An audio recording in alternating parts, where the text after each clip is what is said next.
qala muallifu rahimahullah wa nafa'ana bihi wa bi'ulumihi fid dharain amin ya rabbal alamin. Bismillahirrahmanirrahim. Wa ruwiya an ba'du tabi'in radhiyallahu ta'ala anhu annahu qala. Riwayat dari sebagian tabi'in. Tabi'in ini adalah muridnya para sahabat ya. Jadi pertama kali yang menyampaikan risalah Allah adalah baginda Nabi. Kepada siapa? Kepada orang yang ada yang di sekelilingnya. Orang yang ada di sekelilingnya itu namanya sahabat. Jadi orang asal ketemu dengan Nabi dan beriman dengan Nabi maka dikatakan sahabat. Dan para ulama sepakat seluruh sahabat riwayatnya sikoh. Riwayatnya dianggap benar, jujur. Walaupun sahabat itu bertemu sama Nabi cuma sekali dua kali, kok meriwayatkan hadisnya Nabi maka dianggap benar. Setelah meninggalnya Rasulullah, para sahabat mengajarkan kepada orang yang ada di sekelilingnya. Yang diajari itu namanya tabi'in. Apa artinya tabi'in itu? Orang yang ikut. Ikut siapa? Ikut sahabat. Muridnya tabi'in ada namanya tabi'in. Orang yang ikut sama orang yang ikut sahabat. Jadi kalau yang terkenal Rasulullah punya sahabat namanya Abdullah bin Umar. Anaknya Sayyidina Umar. Abdullah bin Umar punya murid namanya Imam Nafi. Imam Nafi punya murid namanya Imam Malik. Jadi Imam Nafi itu tabi'in, Imam Malik tabi'in.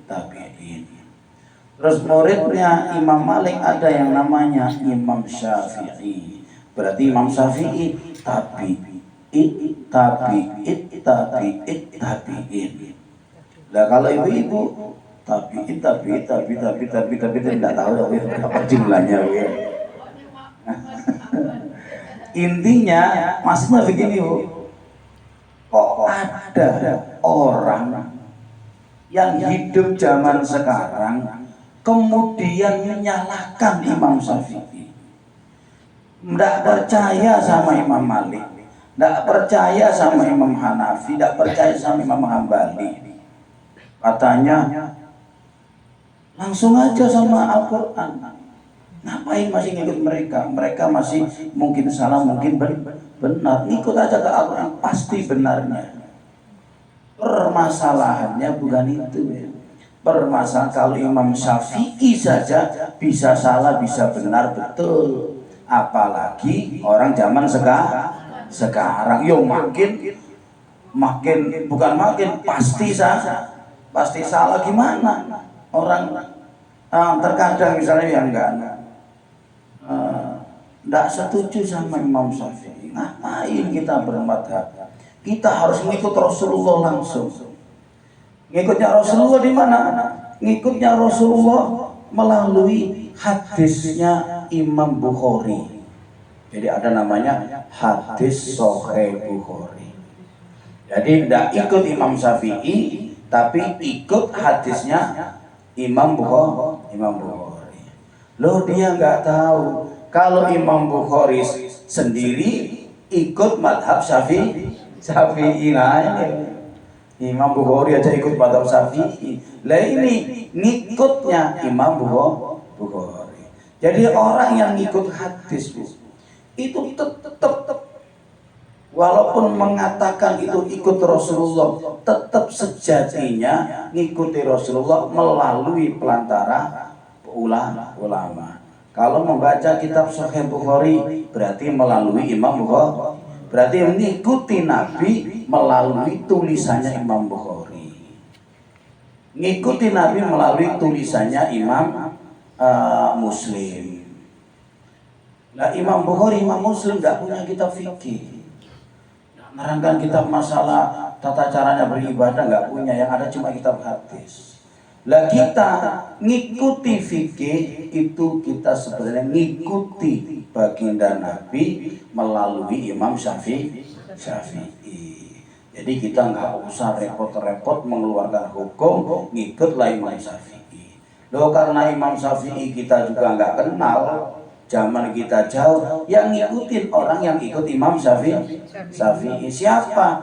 Guru-guru kita yang bisa baca kitab Imam Syafi'i, atau yang di mana turun-temurun ajaran yang diajarkan dari leluhur kita di Indonesia, fikihnya mayoritas madhab Syafi'i. Berarti walaupun kita tidak tahu kitabnya langsung, tapi diajari oleh leluhur kita, amalia kita, tata caranya sholat, tata caranya berjamaah, tata caranya wudhu, itu diajari bergaya madhab Syafi'i. Walaupun ibu-ibu tidak pernah membaca kitab Imam Syafi'i, ibu ya. Emang ibu pernah yang namanya kitab Nggak tahu apa Om. Ada yang tahu kitab Muhadzab? Nggak ada weh. Saya aja nggak pernah ngaji kitab nama kitab Muhadzab. Nggak pernah ngaji. Nih. Salah satu tabi'in berkata, jadi kalau ada tabi'in berkata, nggak usah, itu kan tabi'in bukan nabi, nggak usah gitu. Ya. Kalau tabi'in berkata, insya Allah lurus. Walaupun tidak menyebutkan qala Rasulullah, kalau tabi'in yang berkata, insya Allah sumbernya dari Rasulullah. Salah satu ulama tabi'in berkata, annahu qala man tadhahara alaihi an-ni'am falyuksir dzikrul hamdulillah. Barang siapa yang sudah nampak pada dirinya kenikmatan, maksudnya siapa yang menerima nikmat dari Allah, maka perbanyaklah mengucapkan alhamdulillah. Itu Bu ya. Cara mengikat nikmat agar tidak hilang, agar nggak berkurang, agar nggak diambil oleh Allah, maka ikatlah nikmat itu dengan rasa syukur dan ucapan alhamdulillah. Dulu mungkin ibu-ibu ada yang ingat almarhum almarfurlah Kiai Sarif pernah berkata, kalau kita dapat nikmat, biar nikmat itu enggak diambil tapi ditambah sama Allah, biasakan sujud syukur. Syukur diajari ya paling tidak habis isya, atau pokoknya sehari semalam 1 kali.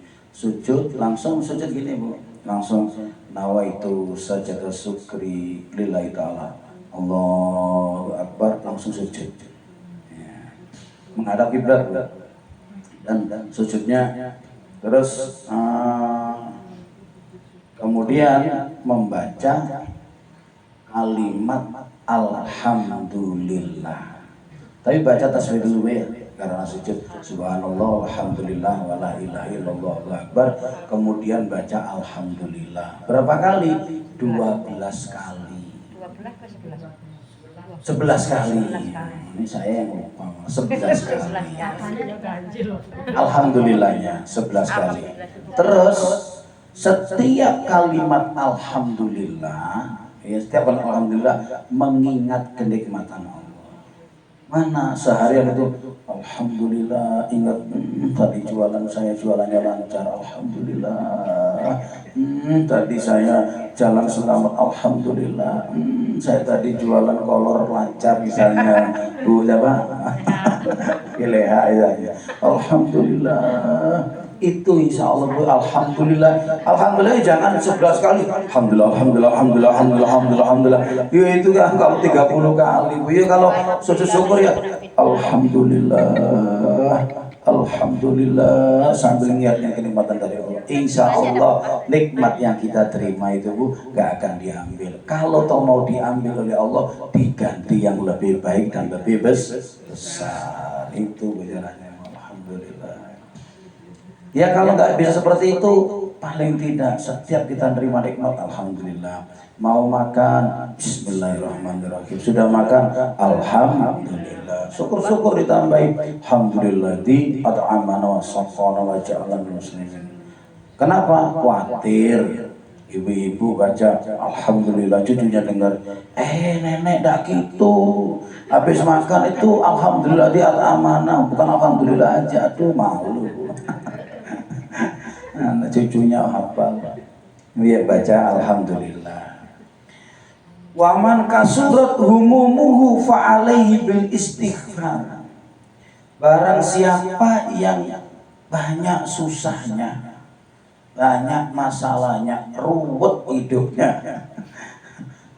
Jangan sampai kita ruwetnya dilihat mukanya aja udah kelihatan, Bu ya. Muka-muka ruwet. Kira-kira siapa nih, Ustaz? Nanti saya ngomong nanti tersinggung semua. Karena semuanya ruwet. Siapa yang susah, banyak susahnya, urusan rezeki susah, urusan suami susah. Ada kan ya suami rewel itu ya, pagi-pagi dibuatin kopi mintanya teh, besok disiapin teh, saya kok dibuatin teh aja, buatin kopi kurang manis. Tapi lebih susah yang nggak punya suami, Ustaz. Itu belum saya habis itu ke situ, Bu. Oh, dibuka dulu sama Ibu Haji.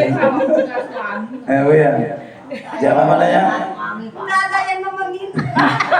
Dibuatin kopi katanya kurang manis. Dimanisi marah. Kamu bikin mau bunuh saya kamu biar keting manis saya naik. Macam-macam susah, Bu ya. Lebih susah lagi tidak punya suami. Orang marah itu, Bu ya, kadang bikin sehat gak, Bu, yang penting tidak tiap hari. Lah kan? Ya Allah, susah karena saya ada teman curhat, Bu ya. Saya dulu masih ada suami biasa-biasa saja. Terus ketika suami sudah nggak ada, baru saya terasa saya duduk di kursi minum teh, biasanya saya berdua minum teh, insya Allah. Makanya biar jelek-jelek suaminya dipelihara.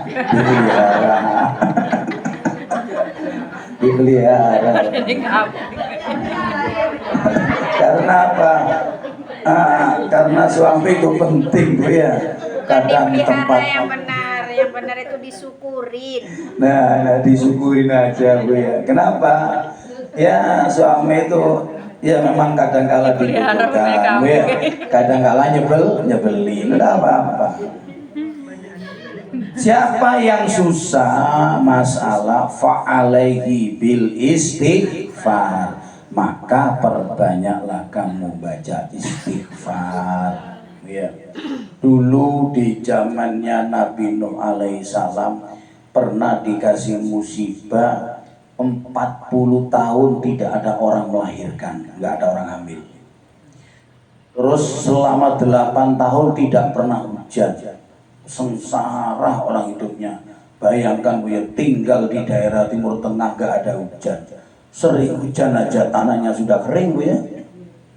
Apalagi tidak ada hujan 8 tahun, bingung, kebingungan. Maka Nabi Nuh diperintahkan oleh Allah untuk ngasih nasihat, suruh banyak baca istighfar. Dalam Al-Quran diabadikan oleh Allah, Kul istaghfiru rabbakum innahu kana ghaffara.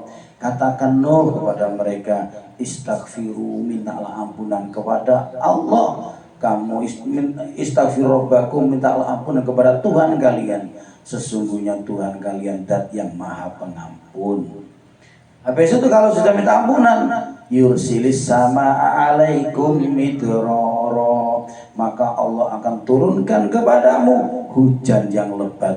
Wa yumdidkum bi amwali wa banin, dan Allah akan kasih kamu harta yang banyak, anak yang banyak.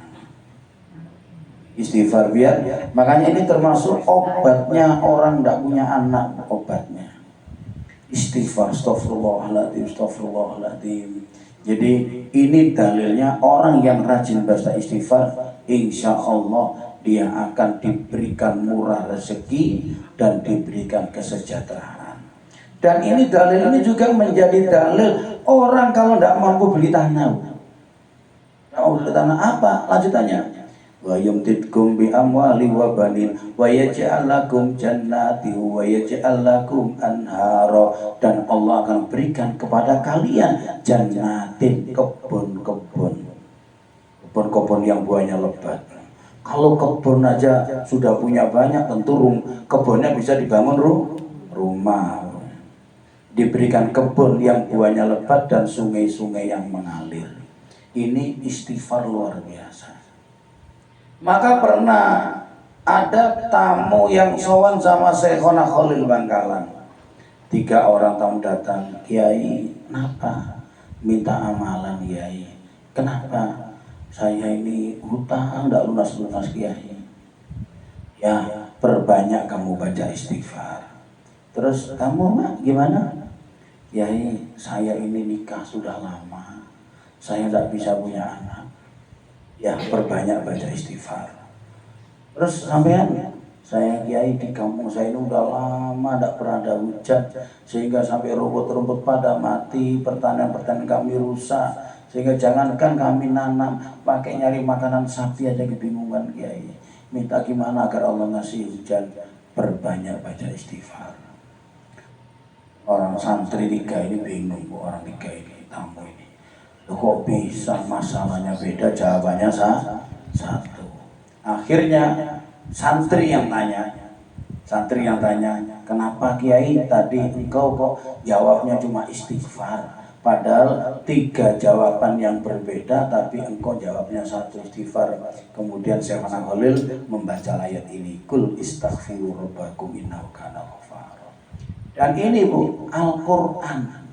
Maka siapa yang tidak percaya bahwa orang baca istighfar, tidak percaya bahwa Allah akan selesaikan segala urusannya, maka dia sama dengan mengingkari Al-Quran. Dan barang siapa yang sudah membaca istighfar banyak, kok tidak beres-beres masalahnya, yang bermasalah bukan istighfarnya, tapi yang bermasalah adalah yang membaca. Makanya diterangkan di dalam kitab tafsir Syarah Ratibul Haddad, diterangkan, jikalau kamu orang yang tertekan dengan ekonomi, tertekan dengan hutang, maka perbanyaklah baca istighfar. Dan jikalau kamu sudah baca istighfar banyak, tapi masalahmu belum beres, kamu belum ditolong sama Allah, maka itu pertanda satu, istighfarmu masih belum diterima oleh Allah. Maksudnya apa? Minta ampunannya nggak sungguh-sungguh, ada niatan ingin maksiat lagi, bacanya astagfirullahaladzim, astagfirullahaladzim di hati. Nah, nanti kalau saya sudah banyak uangnya, saya mau judi lagi, misalnya. Ada mailun ilal maksiat, ada condong kecenderungan untuk melakukan maksiat lagi. Atau di dalam hatinya ada kesombongan. Jadi penyakitnya istighfar yang tidak bisa diterima itu kalau tidak sungguh-sungguh minta ampunan kepada Allah dan di dalam hatinya ada perasaan sombong. Sombong itu apa? Di antara sombongnya, sombong dia yang pertama, dia merasa mampu menyelesaikan tanpa pertolongan Allah. Sombong ya. Makanya istighfar itu serius istighfarnya Bu. Makanya kalau kita ingin baca istighfar yang serius di malam hari, minta ampunannya kepada Allah, minta kepada Allah itu serius. Astagfirullahaladzim, astagfirullahaladzim, astagfirullahaladzim. Kemudian di sela-selanya istighfar, biasanya saya Bu ya, dapat 100 baru membaca Allahumma inni astaghfiruka wa atubu ilaika innaka antat tawwabur rahim. Astagfirullahaladzim, astagfirullahaladzim, astagfirullahaladzim. Nanti kalau ibu-ibu hafal ditutup dengan istighfar sayyidul istighfar. Allahumma anta rabbi la ilaha illa anta khalaqtani wa ana abduka wa ana ala ahdika wa wa'dika. Itu artinya itu nodong sama Allah. Kayak itu udah bahasa itu. Kayak mau enggak mau Allah harus mengampuni. Gimana kalimatnya? Maka coba kita lihat ya. Allahumma inni ini kalau udah potong-potong ini lupa. Makanya Bu ya, saya jadi imam pun tidak pernah baca surat yang aneh-aneh. Kenapa? Takut lupa. Allahumma ya Allah anta Robbi, engkau adalah Tuhanku. Terus antara bila la ilaha illa anta, tidak ada Tuhan kecuali engkau. Khalaqtani, engkau yang menciptakanku. Wa ana abduka, aku ini adalah hambamu. Hamba itu apa? Berarti artinya hamba itu saya tidak bisa ngapa-ngapain kalau tidak kehendakmu ya Allah.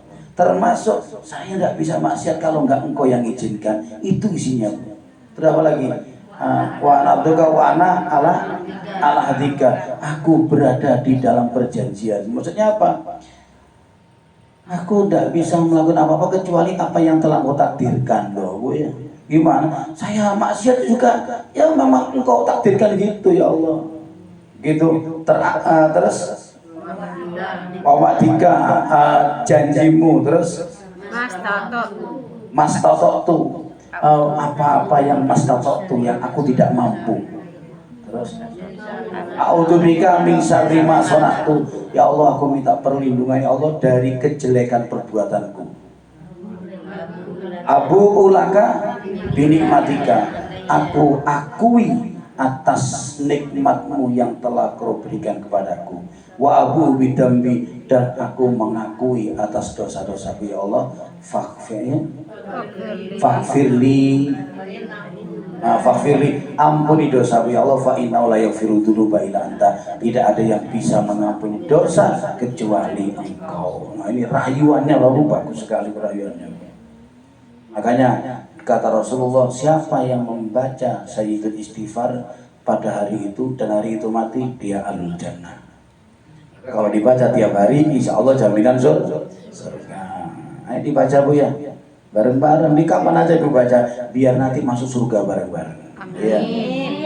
Kalau saya misalnya masuk surga, ibu-ibu kok enggak tak panggil, ayo Bu, ayo tak tunggu, ayo tak panggil gitu. Nah itu. Kalau nanti kok ibu-ibu masuk surga, ya saya ya tentu duluan masuk surga Bu ya. Masa ibu-ibu duluan, orang saya yang baca kitabnya. Harus sabar sih Ustaz. Ya. Kan apa namanya Wali Songo dulu kan mau menyebarkan ini Islam di tanah Jawa. Ya. Melalui kadang adat-adat Hindu itu dipakai masih. Apa namanya, kadang-kadang tuh ada sekarang ya misalnya kalau malam Jumat itu masih dipakai naruh-naruh sandingan. Oh iya. Nah, itu apa masih apa ya? Oke. Ya masuk syirik apa? Karena dia ngikutin adat leluhur. Ya. Adat yang berlaku yang diajarkan oleh Wali Songo itu semuanya tidak ada yang bertentangan dengan Islam. Ya. Sandingan, ibu-ibu kalau nggak tahu sandingan begini Bu ya, malam Jumat ada kopi, ada nasi, kemudian dibacakan tahlil, dibacakan yasin, didoain, kemudian disedekahkan sama tetangga itu. Lah ini sebenarnya yang luar biasa. Kalau dalilnya itu penggabungan, satu doanya itu jelas tidak bertentangan dengan syariat. Kamu kirim doa, jelas. Baca yasin, jelas. Mana ada dalil baca yasin haram. Tahlil jelas sudah, yang dibaca bagus semuanya. Kemudian kaitannya dengan sandingan, ini adalah sodako, sama dengan acara kalau di sini rowahan. Cuma ini rowahan kecil-kecilan, cuma satu piringnya, sama dengan kita. Biasanya Sa'ban itu rowahan cuma satu kotak, itu tidak apa-apa. Gitu. Terus ada nama sekaten ya. Sekaten semuanya itu kalau kita tahu nilainya itu adalah filosofi. Yang diharamkan itu adalah masang sesajen pemujaan kepada makhluk, itu yang musyrik. Bahkan kemarin baru-baru ini saya ngobrol-ngobrol sama Ustadz Ubaidiyah, tahu Bu ya? Tahu ibu-ibu, kalau nggak tahu berarti tidak pernah ikut ngaji. Ustadz Ubaidiyah ngobrol katanya ngasih makanan untuk jin karena mau apa itu minta tolong sama jin biar bisa menghentikan hujan. Ya. Ini kata sahabat, itu tidak apa-apa, tidak ada kata-kata di sana, tidak ada perbuatan-perbuatan yang musyrik. Loh, kok bisa tidak dikatakan musyrik? Dijelaskan. Sekarang, jin itu siapa? Jin itu adalah makhluk. Manusia itu siapa? Manusia makhluk. Saya misalnya, Awati, tolong di sana, di belakang pondok ada tumpukan batu, minta tolong ambilin nih, tak kasih roti. Nah, saya minta tolong sama Bu Awati, berarti saya minta tolong sama makhluk. Apa bedanya sama jin? Sama-sama makhluk. Terus Bu Awati biar mau tak sogok pakai roti. Sajen roti. Tak kasih roti. Mau Bu Awati, apalagi roti sama ada kertas gambar Soekarno Hatta. Wih, tambah banter. Maaf saja, tapi kan Bawati kan jelas dan wajahnya biasanya sudah. Itu dah. Nggak, posisinya itu Bu Awati adalah makhluk. Makhluk itu apa? Ciptaan Allah. Ingat ya. Saya tidak membahasakan manusia, membahasakan makhluk. Makhluk apa? Seluruhnya selain Allah adalah makhluk. Kemudian ketika ada orang minta tolong, jin, saya minta tolong, kamu bisa memegang awan dan kamu bisa memindahkan. Kamu tak kasih makanan. Nah, makanannya jin itu kalau orang-orang tertentu tahu ya, diantaranya makanan jin itu bau-bauan. Kemenyan bau-bauan. Kamu tak kasih bau-bauan, tapi saya minta tolong itu. Ini katanya Ustadz Ubaidiar tidak apa-apa. Kenapa? Kalau dihukumi musyrik, Nabi Sulaiman musyrik lebih dulu. Kenapa? Karena Nabi Sulaiman berkali-kali minta tolong sama jin. Kenapa? Karena memang jin anak buahnya Nabi Sulaiman. Tapi kan jin kan anak buahnya. Ini kan bukan anak buahnya. Ada lagi yang bukan anak buahnya. Siapa? Rasulullah pernah minta tolong sama jin. Dan jin itu bukan anak buahnya Rasul karena tumben ketemu. Minta tolong apa? Minta tolong untuk mengalahkan argumentasinya Abu Jahal. Di mana ketika waktu itu, yuk kita tanya sama patung Hubal, patung yang ada di dalam Ka'bah.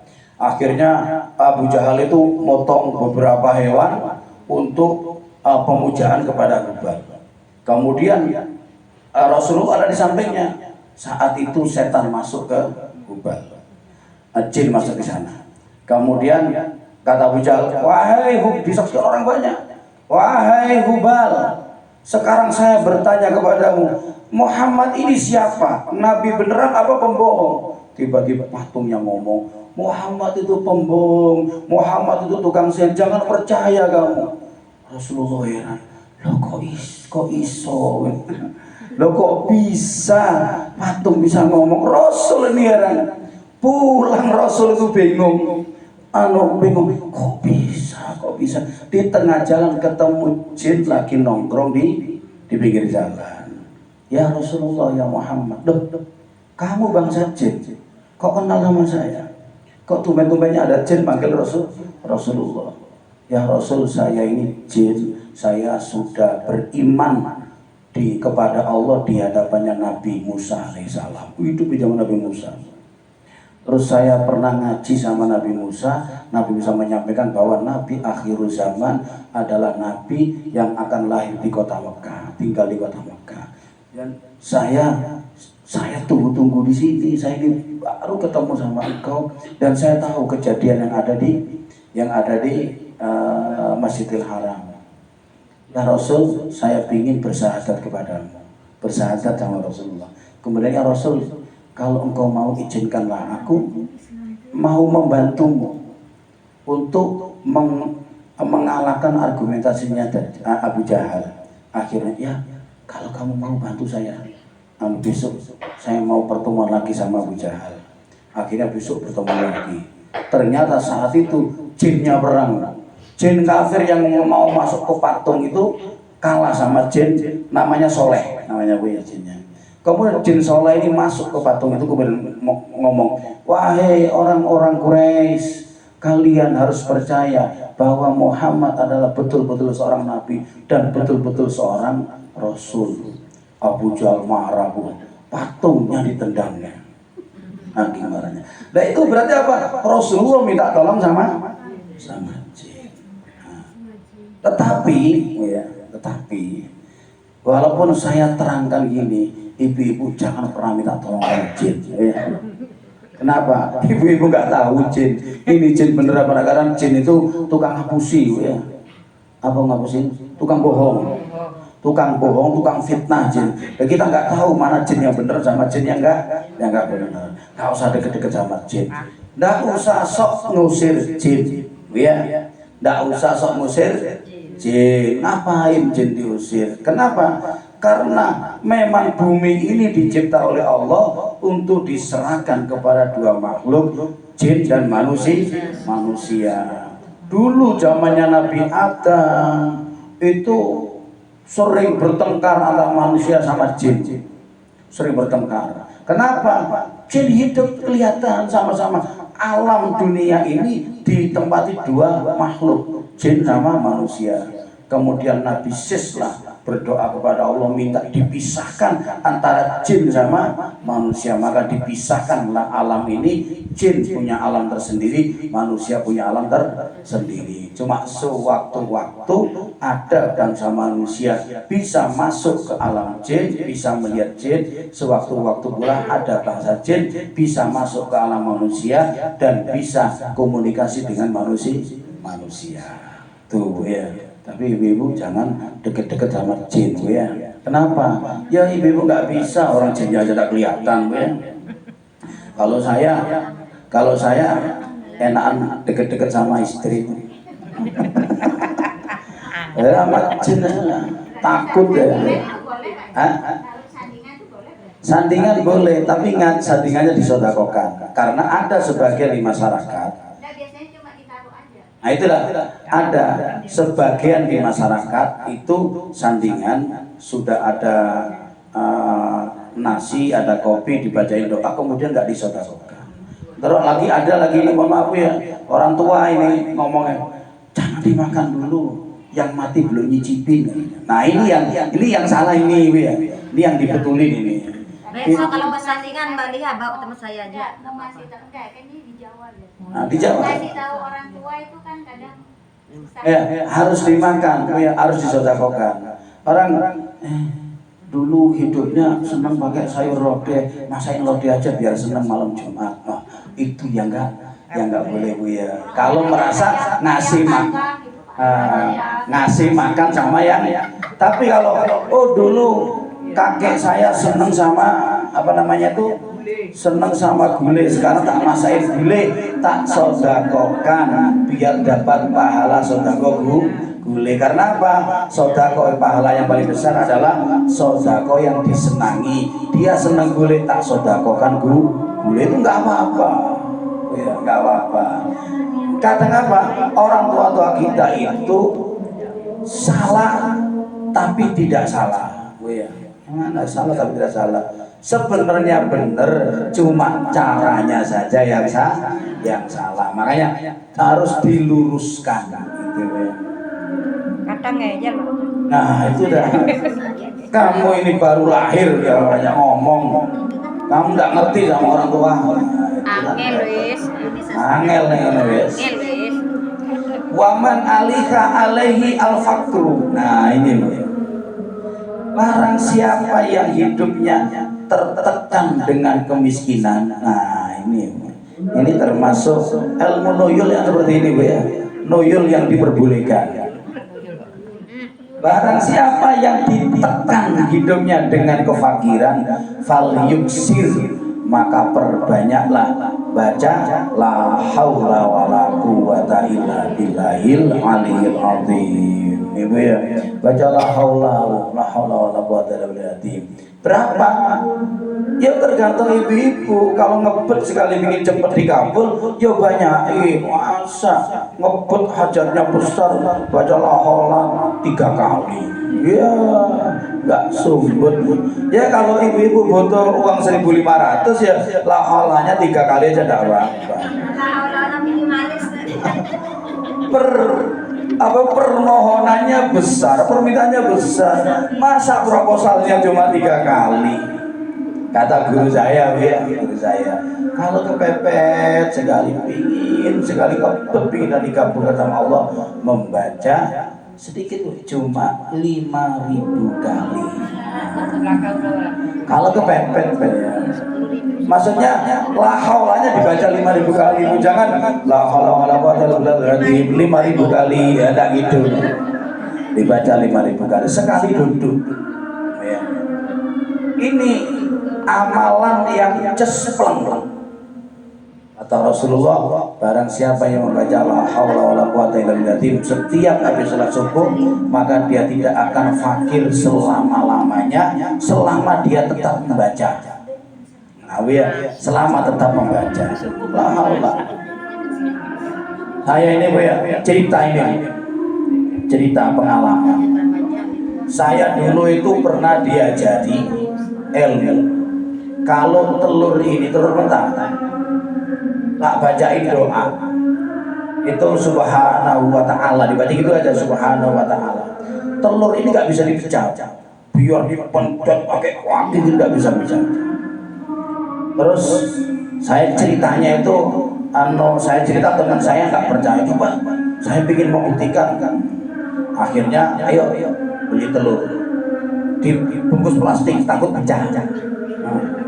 Dibacain la haula wala quwwata illa billah, tangan satu putus, kalah ilmu saya.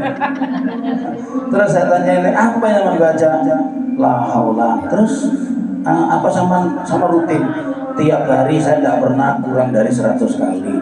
Oh itu yang bikin kalah, berarti la haula ini luar biasa. Berbanyak membaca la haula. Kan pernah kan saya ceritain Bu ya, sahabat yang nangis ya Rasul, anak saya ditahan ya Rasul sama orang-orang kafir, kalau nggak saya tebus besok pagi anak saya mau dibunuh, mintanya banyak sekali, saya tidak punya uang ya Rasul, gimana ya Rasul? Rasulullah bingung, tuh saya mau ngasih uang juga saya tidak punya, kata Rasul. Nah Rasul kan tidak pernah nyimpen uang. Akhirnya mau nyari sahabat pada perang semua, masih yang kaya-kaya. Ya udah, kamu malam ini baca istighfar baca la haula sebanyak-banyaknya. Senang mau pulang. Senang sekali ketemu sama istrinya. Gimana Pak? Sudah dibantu sama Rasul, dikasih uang sama Rasul. Dikasih besar sekali sama Rasul. Dikasih apa? Kita dikasih dzikir la haula. Katanya kalau baca itu nanti Allah akan tolong. Alhamdulillah, senang istrinya. Padahal nggak dibawain uang dia. Malam sisa dia baca dzikir la haula wala quwwata illa billah sampai jam 12 malam dzikir. Lepas jam 12 malam kok dengar suara kambing. Gimana suara kambing? Be gitu. Ramai suara kambing. Malam loh, kok ada suara kambing. Terus aku itu kedok-kedok, assalamualaikum. Kok kayak suara anak saya, dibuka. Loh anaknya muncul bawa kambing 100. Bapaknya itu geleng-geleng. Loh nak, katanya kamu ditawan. Katanya kalau nggak bisa nebus malam ini, kamu akan dibunuh besok. Ini kamu kok bisa pulang bawa kambing lagi? Akhirnya dia cerita gue ya, Pak, saya nggak tahu. Tiba-tiba malam ini 1 jam yang lalu lah, ada orang berjubah putih datang, dilepas ikatan saya. Dan anehnya semua orang yang jaga saya, orang kafir itu semua tidur lelap. Terus saya mau lari, kata orang berjubah putih, nah apakah kamu cuma lari gitu aja nggak bawa apa-apa? Terus bawa apa? Itu kambing yang musuh-musuh kamu bawa. Tidak bangun nanti mereka. Tidak bawa aja. Dibawa 100 ekor kambing. Normalnya kan 100 ekor kambing ribut kan Bu, rame. Tidak ada yang bangun. Nyampe ke rumahnya bawa 100 ekor kambing. Ternyata bapaknya lagi baca la haula. Masa Bu, kita lagi sulit ekonomi, habis itu datang ke bola delu ya misalnya we. Kan ada orang pengen cepet banyak punya uang, masang bola del, terus masang togel, ya makin miskin Bu. Jadi ini obatnya ya, 3 hal ya Allah simpel. Kalau dapat nikmat baca alhamdulillah, kalau sering susah baca istighfar, kalau rezekinya sulit baca la haula. Nah 3 hal ini Bu, amalan dari ulama tabi'in, muridnya para sahabat. Dan ini ada hadisnya semua Bu ya, ada hadisnya semua. Alhamdulillah, mudah-mudahan pengajian kita malam hari ini kita dapat ilmu yang bermanfaat. Mudah-mudahan Allah ridha kepada kita, Allah berkahi masuk kita. Amin Allahumma amin. Al-Fatihah. A'udzubillahi minasyaitonir rajim. A'udzubillahi minasyaitonir rajim. Alhamdulillahi rabbil alamin. Hamdan syakirin, hamdan na'iman, hamdan yuafi ni'amahu wa yukafi mazidah. Ya Rabbana lakal hamdu kama yanbaghi li jalali wajhika wa li sultanik. Allahumma salli ala sayyidina Muhammad wa ala ali Muhammad rabbil alamin.